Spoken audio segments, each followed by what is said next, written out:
Field marshal Asim Munir سے لبنانی army chief کی ملاقات، خطے کی بدلتی صورتحال، دفاعی تعاون اور دو طرفہ فوجی تعلقات پر بات چیت۔ دونوں ممالک کی افواج کے درمیان پیشہ ورانہ روابط مزید مضبوط بنانے پر اتفاق۔ جنرل روڈالف حقال کو GHQ میں گارڈ آف آنر پیش کیا گیا۔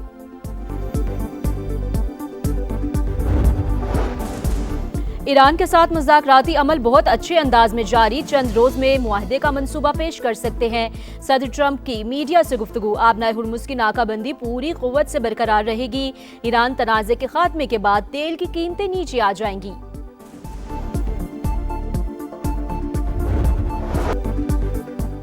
آئندہ 2 ہفتوں میں ایران کے خلاف مکمل فتح کا اعلان متوقع ہے۔ معاہدے کے بعد تیل کی قیمتیں تیزی سے نیچے آ جائیں گی۔ امریکی صدر ڈونلڈ ٹرمپ کو امید، کہتے ہیں کہ ایران جوہری ہتھیار حاصل نہ کرنے سے متعلق بڑی رعایتیں دینے پر آمادہ۔ وہ بہت اچھا معاہدہ کرنا چاہتا ہے۔ تہران کے خلاف اسرائیلی رد عمل کو محدود کرنے کی کوشش کی۔ نتن یاہو کو بتایا کہ جنگ شروع کی تو تنہا چھوڑ دیا جائے گا۔ دعویٰ کیا کہ 5 ممالک نے مجھ سے نتن یاہو پر دباؤ ڈالنے کی درخواست کی۔ امریکی صدر کا معاہدے تک آبنائے ہرمز کی ناکہ بندی پوری قوت سے جاری رکھنے کا اعلان۔ امریکہ کے ساتھ مذاکرات میں پیش رفت ہو رہی ہے۔ اقوام متحدہ میں ایرانی سفیر امیر سعد ایراوانی کی اعتراف، بتایا پاکستان کے ذریعے مذاکرات جاری، ابھی حتمی ڈرافٹ تیار نہیں ہوا، تاہم فریقین بات چیت کے عمل کو آگے بڑھا رہے ہیں۔ ایران کے نائب صدر رضا عارف بولے، دشمن نے کم سے کم وقت میں ایرانی رد عمل کا مزہ چکھ لیا۔ ہمارے بھرپور حملوں کے بعد اسرائیل جنگ بندی کی بھیک مانگنے پر مجبور ہو۔ آپریشن نصر نے ایرانی مزاحمت کی تاریخ رقم کی، ہم کسی سے جنگ نہیں چاہتے۔ ٹرمپ کے بیانات ان نکات سے متصادم تھے جن پر اتفاق ہوا۔ امریکہ جنگ بندی چاہتا ہے، نہ ہی مذاکرات۔ اپنے عوام کے حقوق کے دفاع کے لیے فیصلہ کن جواب دینا ہوگا۔ اسپیکر باقر غالباف کا رد عمل، کہا ہم صرف نعروں یا وعدوں کے ساتھ آگے نہیں بڑھنا چاہتے، سمندری ناکہ بندی کو دشمن کی ایک اور ناکامی میں تبدیل کر دیں گے۔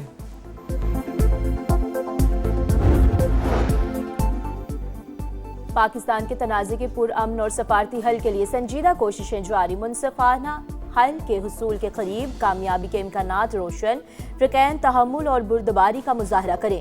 وزیر اعظم شہباز شریف کی اپیل، امن کو ایک اور موقع دینے اور کشیدگی میں اضافہ نہ کرنے پر زور، تشدد اور تباہی کے بجائے سفارتکاری کا راستہ اختیار کرنے کی درخواست، امن، استحکام اور مذاکرات کے فروغ کے لیے کوششیں جاری رکھنے کا عزم۔ افغان سرزمین دہشت گرد تنظیموں کے لیے محفوظ پناہ گاہ، حالیہ حملوں میں غیر معمولی اضافہ عالمی امن کے لیے خطرہ ہے۔ اقوام متحدہ میں پاکستان کے مستقل مندوب عاصم افتخار نے خبردار کر دیا، کہا پاکستان میں دہشت گردی کی کارروائیوں میں افغان شہریوں کے ملوث ہونے کے شواہد موجود ہیں۔ دہشت گرد گروہ غیر ملکی افواج کا چھوڑا ہوا اربوں ڈالرز کا جدید اسلحہ استعمال کر رہے ہیں، خود مختاری، علاقائی سالمیت اور قومی سلامتی کے لیے اپنا دفاع کریں گے۔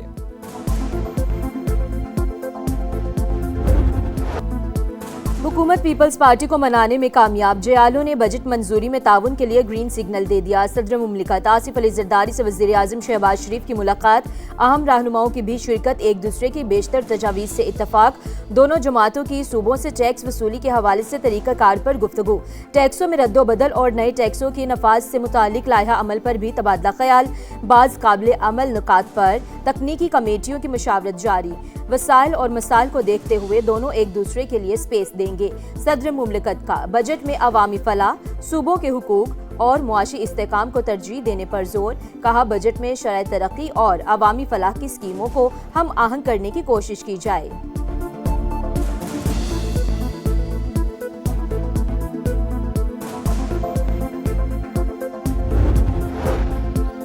وفاقی بجٹ 11 یا 12 جون کو پیش کرنے کی تجویز، بعض حلقوں کو بجٹ 14 جون تک جانے کا بھی خدشہ۔ حکومت حتمی فیصلہ اتحادی جماعتوں کی مشاورت سے جلد کرے گی۔ اتحادی جماعت کا ترقیاتی بجٹ 50 ارب سے بڑھا کر 62 ارب روپے کر دیا گیا۔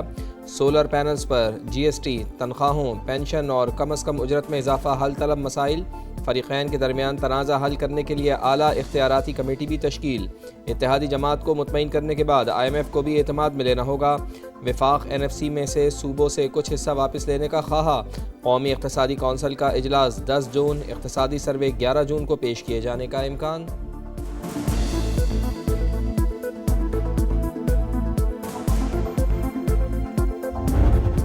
گلگت بلتستان الیکشن میں کامیابی پر کراچی میں جیالوں کا جشن، پیپلز سیکریٹریٹ پر کارکنوں کا ڈھول کی تھاپ پر رقص، ایک دوسرے کو مٹھائی کھلائی۔ گلگت بلتستان میں پیپلز پارٹی نے 8 نشستوں پر کامیابی سمیٹ لی، 7 آزاد امیدواروں نے بھی میدان مار لیا۔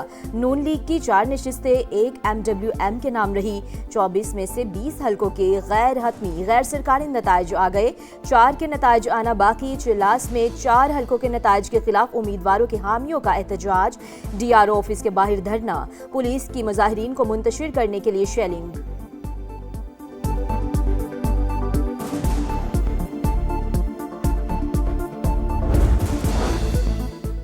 گلگت بلتستان میں مسلم لیگ نون اور پاکستان پیپلز پارٹی کی اتحادی حکومت بننے کا امکان، وفاق اور صوبوں کی طرز پر طے شدہ فارمولہ لاگو کرنے کی تجویز۔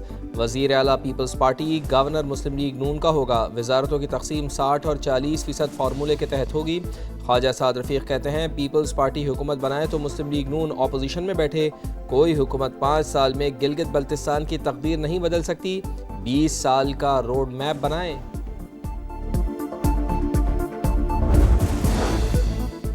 اپوزیشن نے گلگت بلتستان الیکشن سلیکشن قرار دے دیا، انتخابی نتائج مسترد کر دیے۔ بیرسٹر گوہر کا دھاندلی اور بوگس ووٹ ڈالنے کا الزام، 8 نشستوں پر PTI امیدواروں کے کامیاب اور صرف 3 کے فارم 47 ملنے کا دعویٰ، وائٹ پیپر جاری کرنے اور احتجاج کا اعلان۔ خیبر پختونخوا کے ساتھ سوتیلا سلوک جاری رہا تو NEC اجلاس میں شرکت مشکل ہوگی۔ سہیل آفریدی نے وفاقی حکومت کو آگاہ کر دیا، احسن اقبال سے ملاقات میں بولے وفاقی نمائندوں سے ملاقات کے بعد مسائل حل ہونے کے بجائے ناانصافی مزید بڑھ جاتی ہے۔ سہیل آفریدی کی مولانا فضل الرحمان سے ملاقات، وفاقی بجٹ صوبے کے شیئر سے متعلق امور پر اہم گفتگو، کہا NFC میں ضم اضلاع کا حصہ نہیں مل رہا۔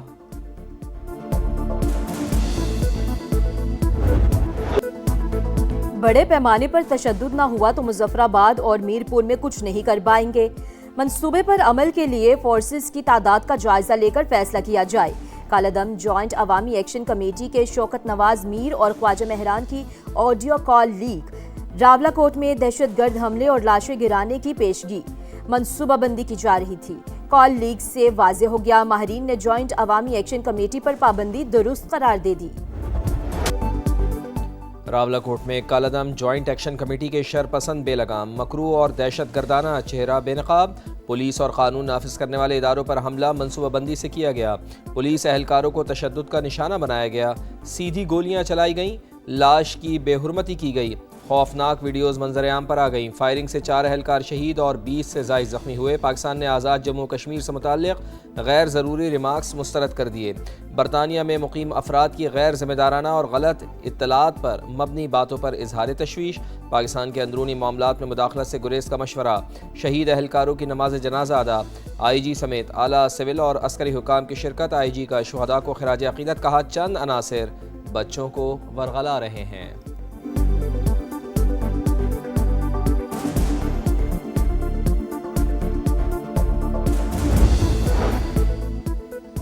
روس کا یوکرین کے خارکیو ریجن پر حملہ، 3 افراد ہلاک، متعدد زخمی، یوکرین کا بھی جوابی وار، کرائمیا میں ڈرون حملہ، فضائی دفاعی نظام متحرک۔ فلپائن میں 7.8 شدت کا خوفناک زلزلہ، اموات کی تعداد 32 ہو گئی، 200 زخمی، متعدد عمارتیں ملبے کا ڈھیر۔ مینڈاناؤ کے قریب ہنگامی صورتحال، زلزلے سے عمارتوں کی تباہی کی خوفناک ویڈیو سامنے آ گئیں۔